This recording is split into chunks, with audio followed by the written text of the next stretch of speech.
surtout rester jusqu'à la fin de la vidéo, puisque je vais vous parler de deux catégories de personnes pendant ce mois du Ramadan.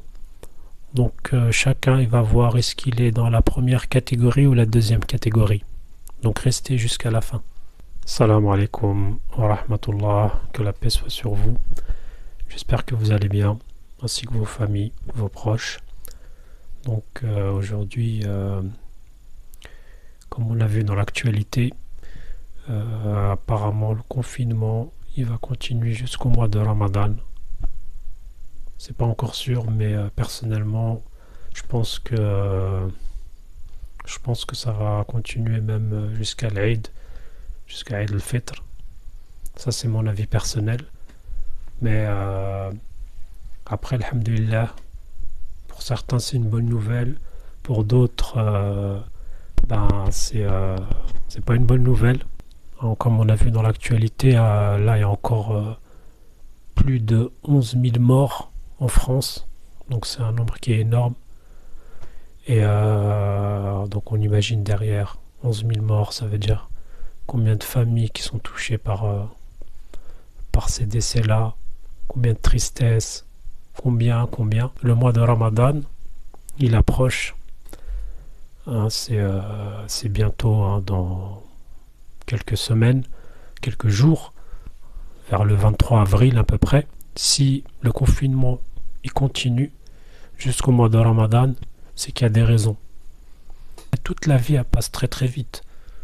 Moi je me rappelle personnellement quand j'avais 10 ans et j'entendais ouais un tel il a 20 ans, je me disais waouh 20 ans, mais c'est un vieux lui. Et on est arrivé à 20 ans, on est arrivé à 30 ans, 40 ans et ainsi de suite, et jusqu'à qu'un jour on va partir, l'ange de la mort il va venir, il va prendre notre âme et là c'est la vraie destination.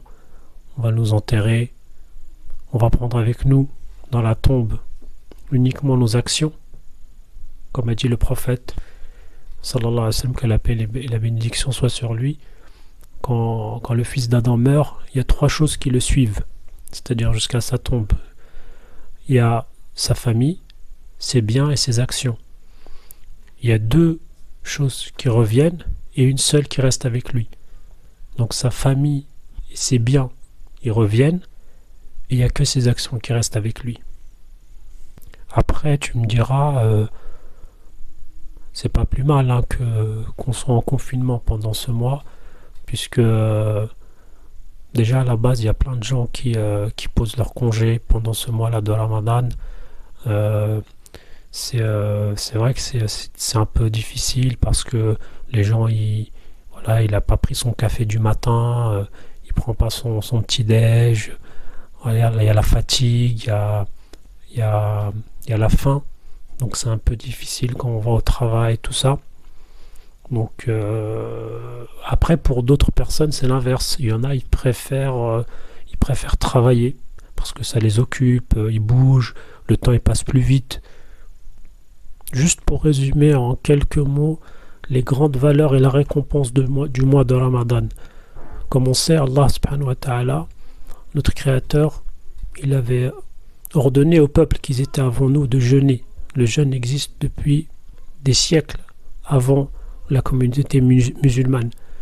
Et Allah, il l'a rendu obligatoire pour cette communauté. Et ce mois-là, c'est un mois qui est béni. Et avec ce mois-là, on a d'énormes récompenses. Comme le prophète sallallahu alayhi wa sallam a dit, celui qui jeûne le mois de Ramadan, c'est-à-dire parfois avec foi, avec bonne intention, en vue de la récompense d'Allah, il n'aura d'autre récompense que le paradis. Et dans d'autres versions, il est dit qu'Allah lui pardonnera tous ses péchés. Celui qui fait les prières nocturnes de Tarawih pendant ce mois, pareil, Allah il lui pardonne ses péchés. Le prophète sallallahu alayhi wa sallam, il a dit, chaque fois qu'on jeûne ce mois, Allah il nous pardonne les péchés d'une année qui sont passées. Les deux catégories de personnes pendant ce mois de Ramadan, je vais vous citer deux exemples. Donc le premier type de personne, c'est celui qui Voilà, quand c'est l'heure de manger, il vient l'heure de manger, l'heure de le Maghrib, il arrive, il est là et il commence à taper dans la nourriture. Il mange, il mange, il mange, jusqu'à il n'arrive plus à respirer. Et, euh, et après, donc il s'allonge, il n'a plus de place, il a envie de dormir, il s'allonge un peu, il reprend ses esprits. Ensuite, la soirée à l'avance, tac, il va allumer la télé, il va commencer à regarder les vidéos, YouTube, Netflix, pendant des heures et des heures. Et il va rester réveillé toute la nuit. Il n'y a pas de sommeil la nuit. Ensuite, Suhoor. Je ne sais même pas s'il le fait. Suhoor, c'est le repas qu'on fait très tôt le matin pendant le mois de Ramadan. Il y a une grande bénédiction dans ce Suhoor. Donc, je ne sais même pas s'il va le faire, ce Suhoor. Ensuite, la prière du matin. S'il a fait, c'est bien. Après, il va s'endormir. Un peu avant le lever du soleil ou dans ces eaux-là. Et il va dormir toute la journée. Il va enchaîner les heures de sommeil. Il va dormir le maximum. Parce que lui, il a un objectif. C'est, il faut que je ne sente pas le jeûne. Je ne sente pas la faim. Il faut que je dorme le max. Comme ça, je me lève très tard. Et quand je me lève, il faut qu'il reste juste 1 ou 2 heures ou 3 heures maximum avant la rupture du jeûne. Et donc lui, il va se lever, je ne sais pas à quelle heure, 15, 16 heures, 17 heures. Et quand il va se lever, voilà, il va rester juste quelques heures. Et ces heures-là, là, avant la rupture du jeûne, c'est vraiment une montagne pour lui. Il voit les minutes passer, les secondes, c'est dur. Et ainsi de suite, les jours y passent. Donc ça, c'est la première catégorie de personnes. Deuxième catégorie de personnes, c'est celui qui, quand arrive le moment du Maghrib, la rupture du jeûne, il va manger 3 dates. Il va faire sa prière. Bon là, les mosquées elles sont fermées. Mais d'habitude, il va à la mosquée, il fait sa prière. Ensuite, il vient, il fait son repas en famille. Il mange un petit bol de harira, quelques briques. Il remplit pas trop son ventre. Il n'a pas envie de remplir son ventre parce qu'il sait qu'après il va être lourd. Il va être faible pour faire sa prière de nuit. Donc ensuite, l'heure de l'Isha arrive. Il va à la mosquée. Il prie à la mosquée. Bon, si c'est une femme, moi j'ai dit pour les hommes, mais pour les femmes, elle reste chez elle. Elle fait ses prières de nuit, son tarawih. Ensuite, après la prière, elle va se reposer. Quelques heures, c'est vrai que la nuit elle est courte, elle se repose quelques heures, elle s'allonge, et ensuite elle se lève, elle règle son réveil à l'heure du suhoor, 1 heure avant la prière du matin, du subh. Il se lève, il mange, parce que c'est bien de retarder au maximum l'heure du suhoor.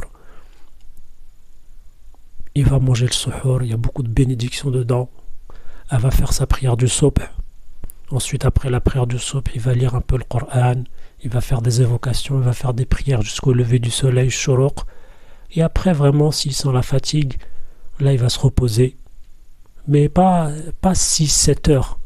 Il va s'allonger 1 heure, 2 heures. Voilà, il va essayer de faire un cycle de sommeil d'1h30, 2 heures, ou 2 cycles de sommeil, grand maximum. Ensuite, il se lève le matin, et là, il va commencer à faire ses activités. Et j'ai oublié, il y en a qui travaillent. Donc lui, tac, il va aller au matin, il va aller au travail, même s'il n'y en a pas beaucoup en ce moment. Donc il va faire ses activités, il va faire des trucs, il va avancer chez lui, avec ses enfants, il va passer du temps avec ses enfants. Ensuite, l'après-midi, donc Dor, il arrive, il fait sa prière du Dor. Après, Dor, tac, un coup de barre, c'est vrai. Donc là, il va se reposer, il va faire une petite sieste.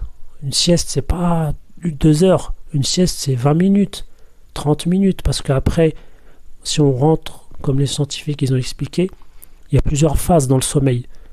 Au début, il y a un sommeil, petit sommeil léger dans les premières minutes. Ensuite, au bout de 20 à 30 minutes, on rentre dans le sommeil profond. Donc, ils disent, pour faire une sieste, il ne faut pas rentrer dans le sommeil profond. Donc, les siestes, c'est 15-20 minutes. Il ne faut pas dépasser les 30 minutes. Après, tu te lèves, tu es en forme, tu te sens reposé, tu es bien.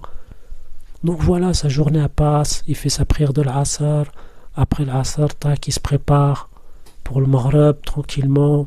Il fait ses invocations, il prépare son nourriture, et ainsi de suite, les jours y passent. Donc voilà en résumé les deux catégories de personnes. Il y a d'autres catégories, mais moi j'ai caricaturé exprès.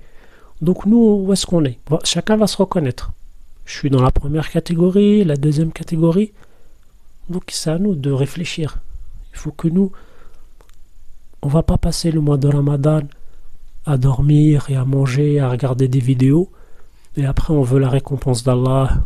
On se dit, oh, le mois de Ramadan, waouh, j'ai grossi, waouh, j'ai trop dormi, waouh, qu'est-ce qui m'arrive?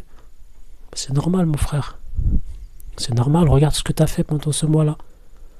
Donc voilà ce que je voulais dire pour cette vidéo-là. J'ai pas envie de faire trop long. J'espère que ça vous a plu. Donc abonnez-vous à la chaîne, partagez au maximum, laissez des commentaires, dites-moi ce que vous pensez. Et Inch'Allah qu'Allah nous guide et nous fasse comprendre le but de notre vie.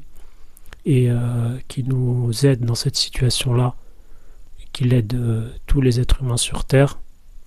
Et je vous dis à la prochaine, Inch'Allah. Wassalamu alaikum wa rahmatullah.